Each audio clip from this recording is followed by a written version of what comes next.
हा मां लिबरल आहियां। शाह लतीफ़ कलंदर ऐं सामीअ जे सिंध जी लिबरल थी वियो। मुंहिंजे मथे ते ओढ़ियल अजरक मुंहिंजे लिबरल हुअण जी आलमगीर निशानी आहे। इहो मां नथी चवां, असांजी सॼी तहज़ीब गवाह आहे।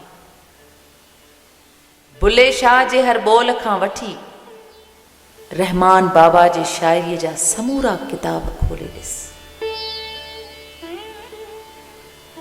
असांजे मिटीअ जी हर ॿोली, हर लहजो आफ़ाक़ी अमन जो दर्स ॾियनि था।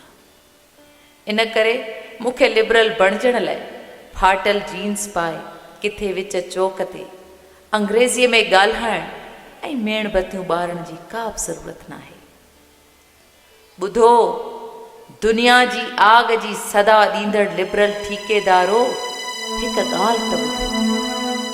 शाम, इराक़, फ़लस्तीन, सऊदी, मिस्र खां यमन ताईं अरबनि जे लाइ त असां हर दौर में मातम कयो आहे, पर जॾहिं असांजी धरती मां रुनी हुई तॾहिं छो सभु चुप हुया?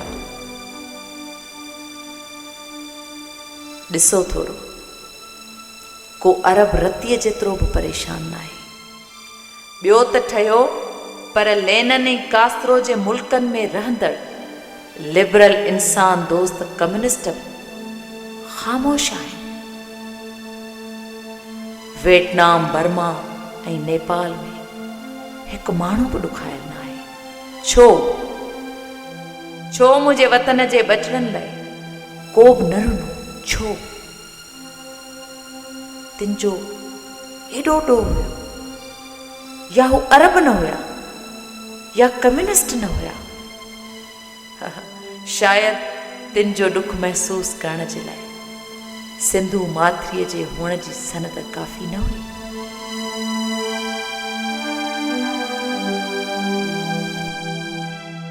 असांजी चैनल खे पाण बि ॾिसो ऐं दोस्तनि खे शेयर कयो।